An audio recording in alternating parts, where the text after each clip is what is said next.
올해 금융계에서 가장 화제가 된 이슈 하면 비트코인과 같은 암호화폐를 꼽을 수 있을 텐데요.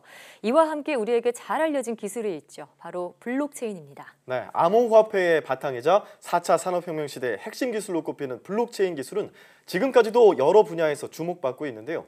오는 24일 열리는 YTN 미래전략 포럼에서도 역시 빠질 수 없는 이슈죠. 네, 그래서 오늘은 포럼에 앞서 블록체인 기술과 관련한 미래 사회의 변화와 발전 방향에 대해 미리 얘기 나눠보겠습니다. 한국금융ICT 융합학회 오정근 회장 나와 계십니다. 어서 오세요. 안녕하세요. 네.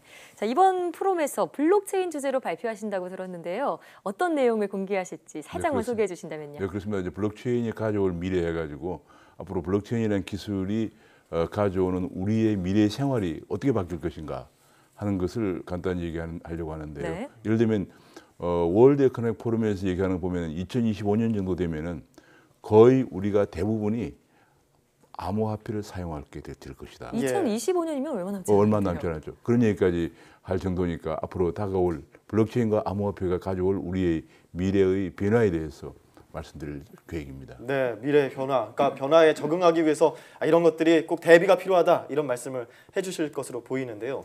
그 블록체인과 암호화폐 뗄래야 뗄 수 없는 기술인데요. 지금 이제 규제의 측면에서 그동안 막 가자 이런 약간의 그런 것들 때문에 그 규제 붐이 있었습니다. 규제를 해야 된다는 목소리가 있었던 것이죠. 어떻게 지금 진행이 되고 있나요? 그러니까 이제 선진국에서는 예컨대 미국이나 영국이나 일본이라든지 혹은 독일 같은 데서는 지금 말씀하신 대로 블록체인과 암호화폐는 불가분의 관계에 있습니다. 예. 블록체인을 쌓는 사람에게 대가를 줘야 되니까 그 대가를 주는 과정에서 암호화폐가 생성이 되거든요. 그래서 이미 이제 선진국은 그런 것들을 그냥 무작정 규제하는 게 아니고 투자자를 보호하는 방향으로 건전한 방향으로 필요한 규제를 하는 그런 방향으로 가고 있는 데 비해서 한국과 중국만 세계에서 금지하고 있는 지금 이제 한국은 뭐 거래소도 지금 뭐 난립하고 있습니다. 아무런 법규가 없기 때문에 그래서 투자자 피해가 오히려 양산되는 그런 모습을 보이고 있기 때문에 선진국처럼 투자자를 정말로 보호하려면은 건전한 거래소를 등록제로 가져간다든지 해서 그냥 지금 현재 한국은 그야말로 거래소가 거의 그냥 아무런 규제가 없다 보니까 거래소를 통신판매업자로 간주하다 보니까 전국에 통신판매업자가 한 300여 개 정도 굉장히 많이 있어요. 너무 많이 있다 보니까 300만 개라고 너무 많이 있다 보니까 왜냐하면 이게 우리 젊은 여성분들이 조그만 홈쇼핑도 통신판매업자거든요. 그러니까 누가 지금 암호화폐를 거래하는 조차도 파악이 안 되는 이런 식으로 돼 갖고는 투자자 보호가 안 되니까 선진국처럼 건전한 거래소 더 나아가서는 암호화폐도 아무나 암호화폐가 거래되는 것보다는 좀 더 신용 등급이 높은 암호화폐가 거래되는 그런 방향으로 가야 투자자도 보호되고 블록체인 산업도 발전되리라고 생각합니다. 네, 그렇습니다. 그런데 사실 우리나라에서는 뭐 ICO 금지라고 하면서 가상화폐 투자자가 자금 조달하는 거를 좀 막기도 하고 의견도 분분하다 보니까 좀 마치 불법처럼 여겨지는 경향이 없잖아 있는데 사실 블록체인 기술은 여러 분야에서 다양하게 활용되고 있잖아요. 그럼요. 지금 굉장히 많이 활용되고 있죠. 가장 큰 것이 이제 금융 분야인데 지금 현재 금융 분야에서 혁명적인 변화를 가져온 것 중 하나. 지금 현재 우리가 해외 송금하려면 보통 4월 정도 걸리면서 수수료도 많이 들고 그러는데 지금 미국에서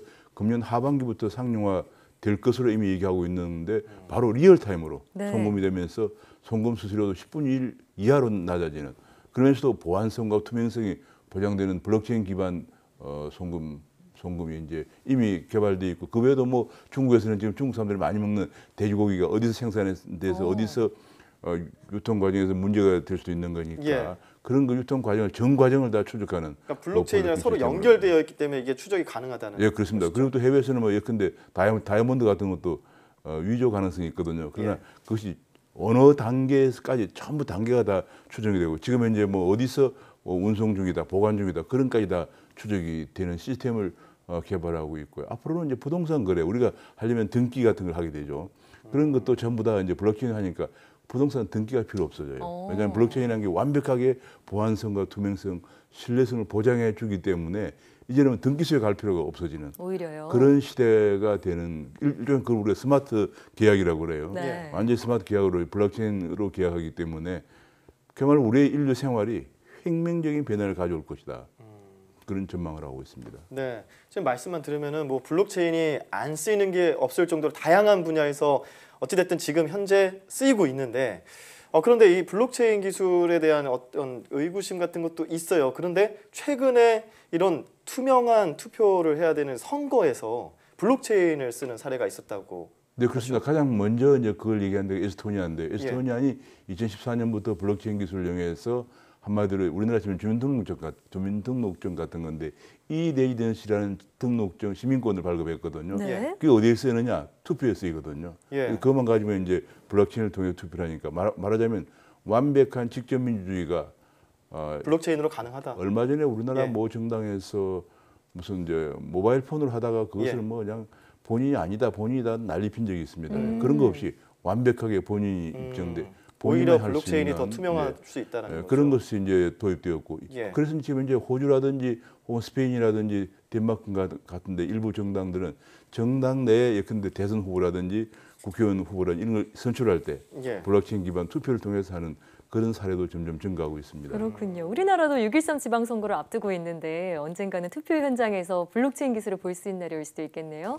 당연하죠. 지금 현재 한국에서 가장 큰 문제가 당 내에서 일단은 대선 후보를 뽑을 때 난리거든요. 그렇죠. 그것도 투명하게 이제 블록체인 기반 투표를 한다면 이런 불필요한 논쟁이 없어지고 아마도 에스토니아가 지금 작은 나라냐 그렇지만 블록체인 기술이 발달하면은 한국에서도 이제 직접 민주주의가 완벽한 직접 민주주의가 구현되리라고 생각을 합니다. 이 말씀하신 투명성, 안전성 이게 바로 블록체인 기술이 여러 분야에서 활용될 수 있는 이유겠죠. 네, 그렇습니다. 왜냐하면 블록체인이라는 게 일단은 가장 중요한 것이 보안성이죠.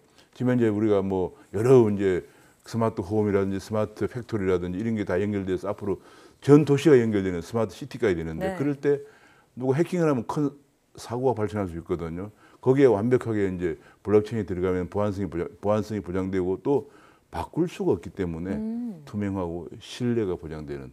우리가 블록체인을 갖다 인터넷 어디들 말하기를 20년 전에 뭐 애플이 나오고 뭐 구글 뭐 등등 할 때 인터넷 1.0 시대다 했는데 이제 인터넷 2.0 블록체인으로 대표되는 인터넷 2.0 시대는 신뢰의 인터넷이다 이렇게 얘기를 하고 있습니다. 신뢰의 인터넷이다. 네, 그렇습니다. 그러니까 무조건 이제 뭐 문제가 있으면 추적이 가능하기 때문에 그렇게 신뢰성을 보장받는 기술이 아닌가 싶은데요. 블록체인 기술이 일단은 그 점차 우리 삶에 가까워지고 있고 그리고 이 삶의 전체 집약적인 이 도시 안에서 이 블록체인 기술을 기반으로 한 스마트 도시를 만드는 게 지금 진행이 되고 있는데 부산과 세종시에서 진행이 되고 있다고 해요. 네. 어떻게 보고 계십니까? 지금 한국도 이제 부산과 세종시를 스마트 시티 시범 도시로 선정을 했고요. 중국에서는 항저우란 도시를 2022년까지 완벽한 스마트 시티로 만들어서 현금 없는 도시로 만든다. 이제 그런 얘기인데요. 그렇게 되면 전 도시가 가정도 스마트홈이고 직장도 스마트 팩토리고 또 전 도시의 교통이라든지 수도라든지 모든 것이 IoT, 사물 인터넷으로 연결되는데 그 연결되는 고리에 테러리스트나 누가 해킹을 하면 안 되겠죠. 예, 그렇죠. 그래서 그 모든 연결되는 사물 인터넷으로 연결되는 스마트 시티의 연결 고리에 블록체인이 다 들어갑니다. 그렇기 때문에 이 블록체인이 그야말로 흔히들 말하는 블록체인은 4차 산업혁명의 완벽한 기반 기술이다. 이거 없이는 4차 산업혁명이 불가능합니다. 왜냐하면 4차 산업혁명이라는 것이 초연결 사회거든요.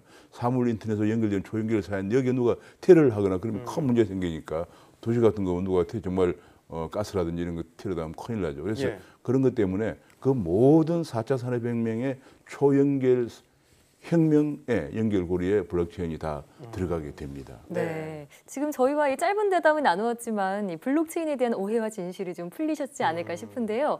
오늘 목요일에 마이팀 미래전략 포럼에서 또 어떤 심도 있는 논의가 이루어지길 기대하고 계신가요? 네, 그렇습니다. 이제 그런 부분을 얘기하면서 지금 이제 우리나라가 다른 나라와는 달리 지금 이걸 이해를 못하다 보니까 마치 이제 그 투기꾼들이 뭐 돈을 벌려고 하는 사행성만 강조되다 보니까 지금 완전히 금지한다 뭐 이런 식으로 되니까 젊은 사람들이 그야말로 창업을 하려도 힘든 그런 상황이거든요. 그래서 그런 부분을 어떻게 하면은 투자자도 보호를 받으면서 블록체인과 암호화폐 산업이 발전해서 4차 산업혁명에 우리가 낙오되지 않고 선진국이 될 수 있을까 하는 그런 부분을 논의하게 될 것으로 전망하고 있습니다. 네, 그러니까 규제라는 단어에서 아까는 양성화를 통한 제대로 된 규제 이런 거를 얘기를 해주셨는데요. 5월 24일이 점점 다가오고 있습니다. YTN 미래전략 포럼에서 어떤 이야기가 논의될지 더욱더 궁금해집니다. 지금까지 한국금융 ICT 융합학회 오정근 회장과 함께 이야기 나눠봤습니다. 오늘 말씀 고맙습니다. 고맙습니다. 감사합니다.